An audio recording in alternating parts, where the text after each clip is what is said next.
Alô você, tudo bem? Mais uma vez, seja bem-vindo no nosso canal Projeto Bereanos. A Bíblia diz lá no seu Salmo 23, Salmo de Davi: ainda que eu ande pelo vale da sombra da morte, não temerei mal algum, porque tu estás comigo. A tua vara e o teu cajado me consolam. Davi está dizendo, ainda que hipoteticamente eu ande pelo vale da sombra da morte, ainda que dentro de uma hipótese eu precise andar pelo vale, ainda que a vida me leve a andar em um vale da sombra da morte. Esse é o significado intencional de Davi. Ainda que a frase trazida para o português seria que eu ande vale da sombra da morte. Tem um significado muito profundo.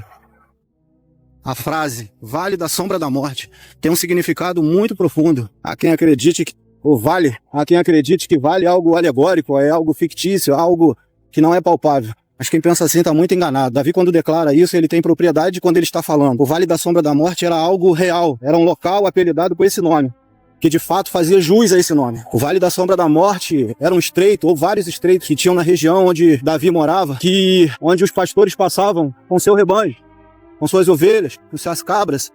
E esse vale era tão estreito que a luz do sol poucas vezes durante o dia aparecia. O resto era sombra, sombra, sombra. E essa sombra era aterrorizante, porque o pastor tinha que entrar ali com as suas ovelhas para atravessar aquela montanha para chegar num bom pasto, chegar a um objetivo. E com isso, nas sombras, haviam vários perigos, haviam saqueadores, haviam animais.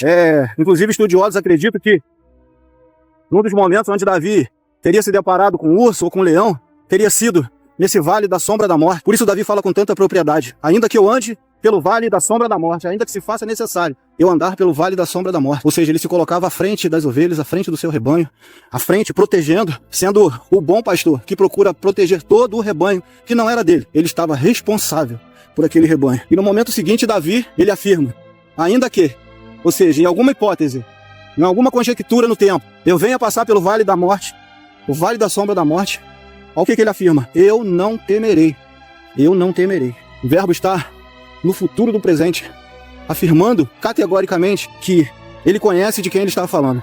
Eu não temerei. E ele explica logo em seguida, porque tu estás comigo. De quem que ele está falando? De Deus. Ou seja, por mais que alguma adversidade o conduza para o vale da sombra da morte, por mais que dentro do vale ele venha se deparar com ursos, com leões, com algum saqueador, tentando levar, algum mercenário tentando levar as ovelhas, ele afirma categoricamente, com todas as letras, é uma declaração de fé e confiança, porque tu, Deus, está comigo. E olha só o que vem logo em seguida: a tua vara e o teu cajado me protegem, a tua vara e o teu cajado me consolam, me protege. Algumas versões vão falar me consolam, outras vão falar que me protegem.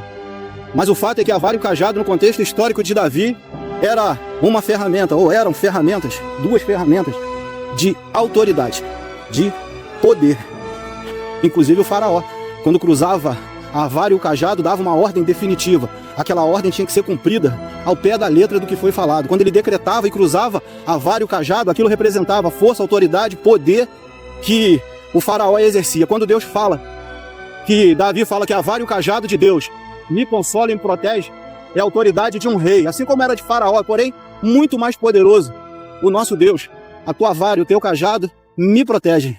Então eu posso andar pelo vale da sombra da morte. Não haverá saqueadores, não haverá urso, não haverá leões. O rebanho do qual o Senhor me confiou está sendo conduzido com a minha vida sendo colocada em prova, sendo colocada à prova. Isso é uma clara demonstração, uma linda demonstração, uma forte certeza de quem é Deus para Davi. E eu quero te convidar a ter essa mesma certeza de Davi, essa mesma declaração de amor, essa mesma confiança, esperança inabalável na força do cajado e de quem possui o cajado, que é Deus. E se eu for aplicar isso para os dias de hoje, eu quero dizer para você: Deus quer que você seja aquele como Davi, que confie plenamente, firmemente, incondicionalmente, lealmente, confie em Deus. Que você coloque todas as suas lutas, adversidades, angústia, tristezas, dúvidas, planos, projetos na mão de Deus. Eu tenho certeza, como eu tenho certeza na fala de Davi, quanto ao amor, a dedicação e a confiança de um Deus poderoso que cuida, que zela, eu tenho certeza que esse mesmo Deus, que é atemporal, ele é um Deus que a gente costuma chamar de os três onis. Ele é onipresente, onisciente, onipotente, mas ele é único em poder, é único em fazer coisas grandiosas. Não tem nada e nem ninguém no mundo que tenha o mesmo poder que Deus. E é sobre esse Deus que eu quero te convidar a conhecer.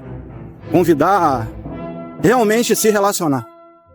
A ter essa mesma esperança, certeza de que Davi, que você venha andar, por mais que você venha andar no vale da sombra da morte, você pode ter certeza, você não temerá mal algum, porque Deus está contigo assim como esteve com Davi.